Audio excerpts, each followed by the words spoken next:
Hello friends, இன்றைக்கி NEET exam எழுத போகிறீங்க. நிறைய பேர் எக்ஸாம் எழுத போகிறீங்க. ஸோ கொஞ்சம் ஸ்டெப்ஸை ஃபாலோ பண்ணுங்கள். என்ன டென்ஷன் இல்லாமல் நீங்கள் எக்ஸாம் எழுதிடலாம். ஃபஸ்ட்டு பார்த்தீங்கன்னா, உங்களுக்கு எக்ஸாம் ஸ்டார்ட் ஆகிற டைம் 2:00.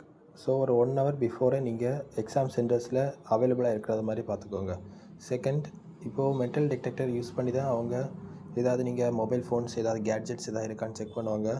அப்போ நீங்கள் இப்போ ஏதாவது ஒரு பேண்ட் ஏதாவது போட்டிருந்தீங்கனாலும், மோஸ்ட்லி பெல்ட் ஏதாவது போட்டிருந்தீங்கன்னா அதில் அயன் இருக்குது, ஓகேவா? ஸோ அதனால் அது வந்து ரிமூவ் பண்ண சொல்லுவாங்க பெல்ட்டை.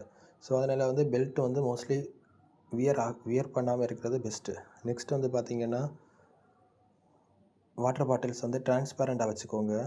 அதுக்கப்புறம் இந்த நேஷ்னல் டெஸ்டிங் ஏஜென்சியில் நேற்றுக்கு ஒரு நோட்டீஸ் கொடுத்துருந்தாங்க. அதாவது ஹீல்ஸ் போடக்கூடாது, ரொம்ப ஹை ஹீல்ஸ் போடாமல் ஒரு லோவாட் உள்ள ஸ்மால் சைஸ் செப்பல்ஸ் தான் போடுறது மாதிரி சொல்லியிருந்தாங்க, ஓகேவா? அதுக்கப்புறம் இன்கேஸ் உங்களுக்கு வந்து ரொம்ப டிலே ஆகிட்டு, ஓகேவா, உங்களுக்கு ப்ராப்பரான டைமுக்கு ரீச் ஆகலைனாலும் ரொம்ப டென்ஷன் ஆகாமல் கூலாக போய் உட்காந்து எக்ஸாம் எழுதுங்க. கண்டிப்பாக உங்களை அலோவ் பண்ணுவாங்க. ஒரு 15 மினிட்ஸ், அது டிபெண்ட்ஸ் ஆன் த சென்டர்ஸ், ஓகேவா? அதுக்கப்புறம் ட்ரெஸ் கோட்ஸ் வந்து பார்த்திங்கன்னா, ரொம்ப நிறைய பாக்கெட்ஸ் வச்சது அதெல்லாம் வியர் பண்ணிவிட்டு போகாதீங்க. ஏன்னா நீங்கள் அப்படி வியர் பண்ணிவிட்டு போனீங்கன்னா ரொம்ப டைம் எடுக்கும். எதுக்காகனா செக் பண்ணுறதுக்கு, நிறைய பாக்கெட்ஸ் இருக்குதுன்னு சொல்லிட்டு செக் பண்ணுறதுக்கு. இதனாலே உங்களுக்கு வந்து கொஞ்சம் ஃபியர் வந்து இன்க்ரீஸ் ஆகிறதுக்கும் சான்சஸ் இருக்குது. நெக்ஸ்ட் வந்து பயோமெட்ரிக், ஓகேவா? எக்ஸாம் கண்டக்ட் பண்ணிகிட்டு இருக்கும்போது பயோமெட்ரிக் வந்து செக் பண்ணுவாங்க. நீங்கள் வந்து இப்போது சிலவங்களுக்கு 16 இயர்ஸ் 15 இயர்ஸ் 17 இயர்ஸ் ஆகிருக்கலாம்.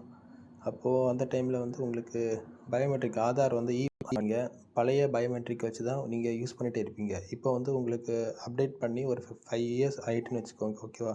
உங்கள் கைரேகை இப்போ உள்ள கைரேகையும் 5 இயர்ஸ் முன்னாடி உள்ள கைரேகையும் கொஞ்சம் ஸ்லைட் டிஃப்ரென்ஸ் சம்டைம்ஸ் இருக்க சான்சஸ் உண்டு, ஓகேவா?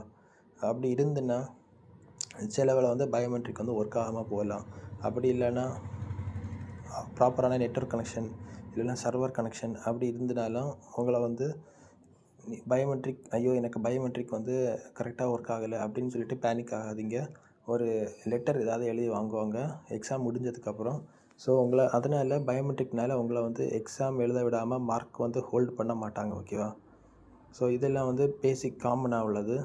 ஸோ நல்லா தைரியமாக எக்ஸாம் எழுதுங்க. அதுக்கப்புறம் ஹெல்ப்லைன் நம்பர்ஸும் நிறைய கொடுத்துருக்காங்க. ஹெல்ப்லைன் நம்பர்ஸ் வந்து பார்த்திங்கன்னா 011-40759000. ஸோ இன்கேஸ் வந்து எக்ஸாம் எழுதுனதுக்கு அப்புறமும் நான் பாஸ் ஆக மாட்டேன் அப்படின்னு சொல்லிட்டு நீங்கள் வந்து டென்ஷன் ஒரி பண்ணாதீங்க. உங்களுக்கு நீட் எக்ஸாம் இல்லைனாலும் நெக்ஸ்ட் டைம் எக்ஸாம்ஸ் வருது. அப்படி இல்லைனா உங்களுக்குன்னு சொல்லிட்டு வேறு ஏதாவது ஒரு ஆப்ஷன், நல்ல ஆப்ஷன் உங்களுக்குன்னு ஒரு வே இருக்கும், ஓகேவா? ஸோ அதை கண்டுபிடிச்சி மூவ் ஆகிட்டே இருங்க. லைஃப்பில் வந்து நல்ல ஹாப்பியாக சந்தோஷமாக இருங்க. Okay, thank you.